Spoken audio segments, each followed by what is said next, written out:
Hello everyone and welcome to Singularity One-on-One. Singularity One-on-One is a podcast feature of Singularity weblog where you can go and listen to it or download it in full. As you may already know, my name is Nicola, aka Socrates, and as always, I will be the man with the questions. Today, I am very privileged to have David Orban as my guest on the show.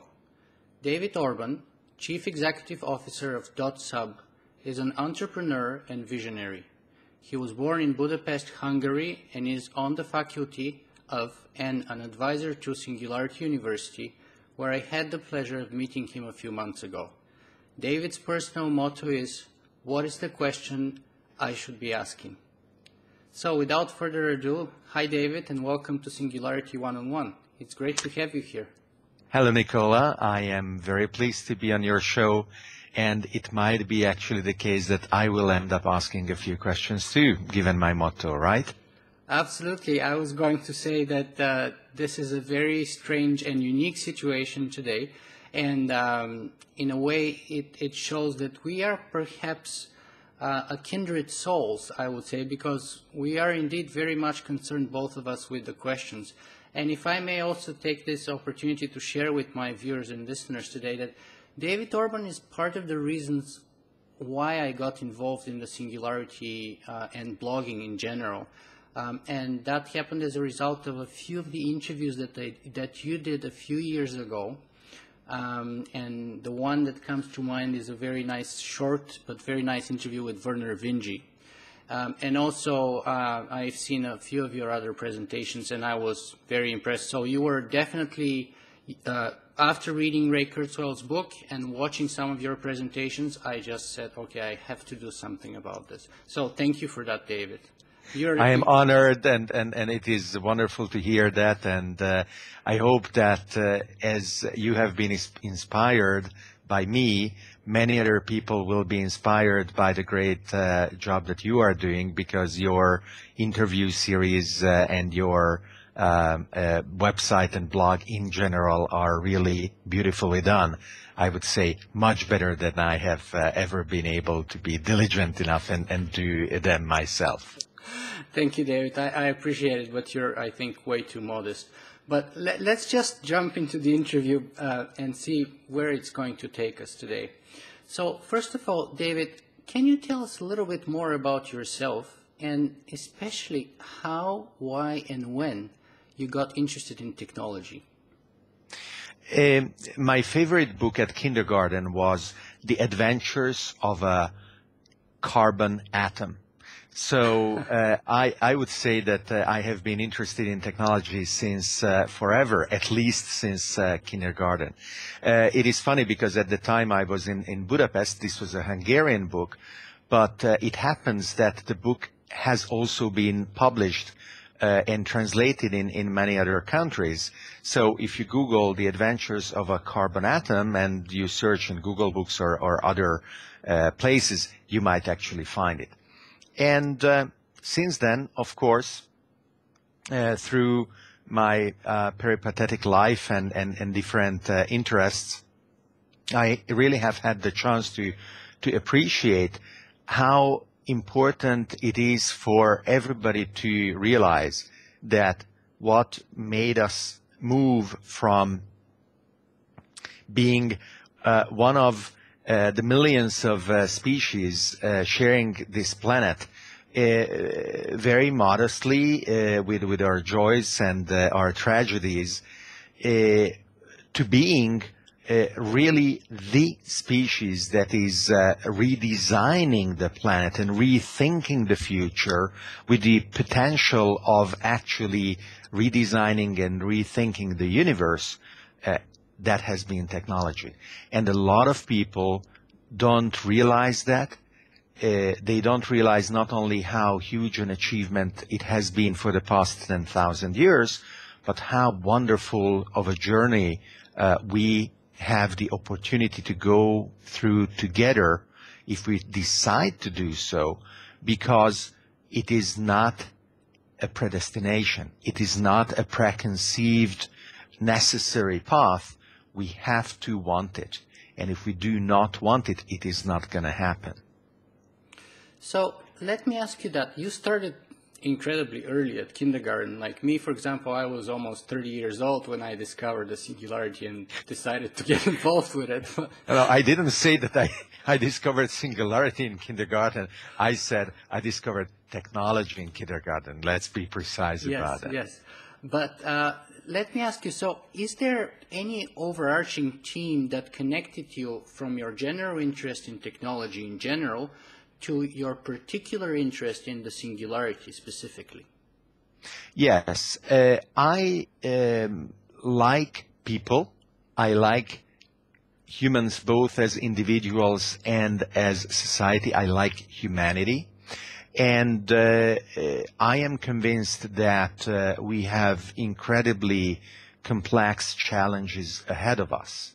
So the best way to prepare the largest number possible of individuals and groups of individuals, societies, nations, enterprises to face these challenges is through the analysis that the concept of the technological singularity allows us. So that is really why I think it is so important. I love machines. I love AI.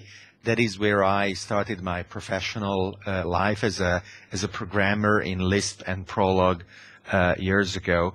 And you know, I can be misty-eyed because I see a beautiful robot. But that doesn't mean that my kinship is not with humanity and my fellow humans.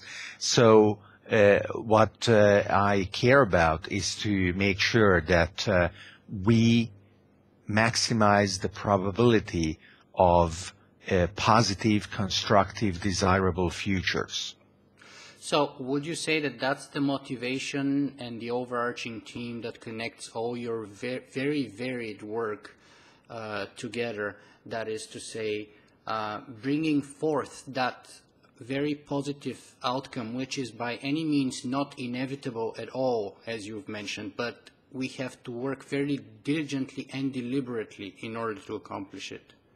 Yes, that is I would say a very correct synthesis. And I am also extremely curious.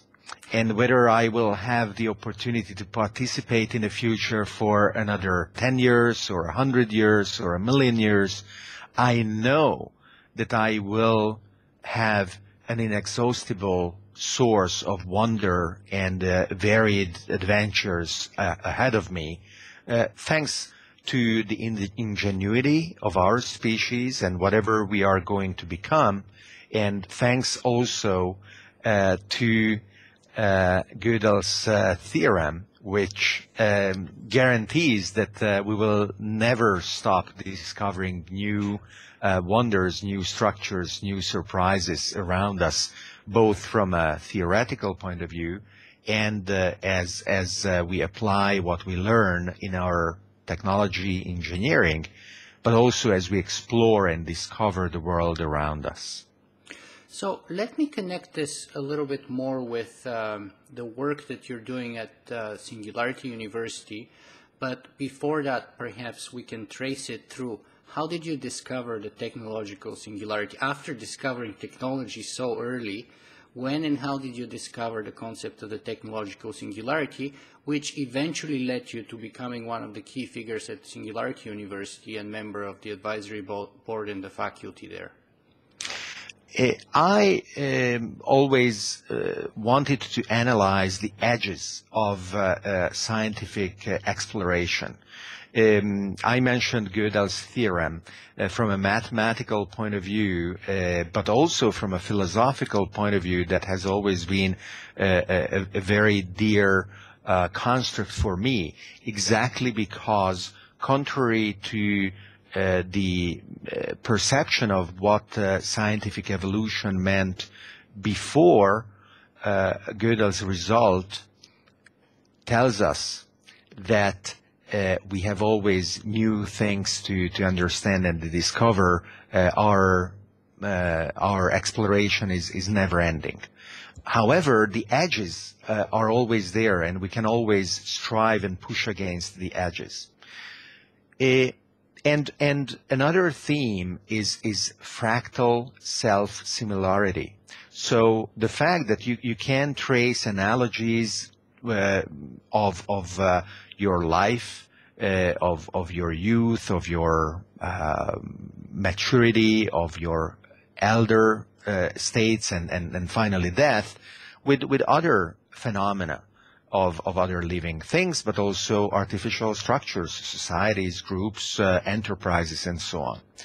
So as I was trying to understand how our changing premises that start from our basic knowledge of the world around us and our applied knowledge evolve and become more and more complex and potentially very powerful, impact or influence this issue of self-similarity and repeating structures. You know, nihil novum sub sole, there is nothing new under the sun, is the Latin version of a Greek say. And I never felt it would be right. I always felt there are always new things under the sun.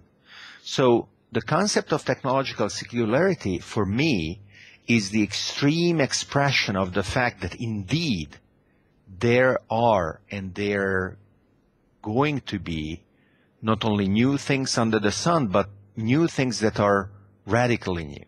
Or they are so new that we are not even sure we are going to be well equipped to fully comprehend them. And of course, Ray's book has been just wonderful. But I have read Ray's previous books as well, all of them, The Age of Spiritual Machines, and anything he wrote, and I just loved them. So when Singularity University was being designed, I wasn't physically there because I always commute between Europe and the US, either West Coast or East Coast, but I could give my input in terms of what I thought would be the right design and the right evolution together with a core group.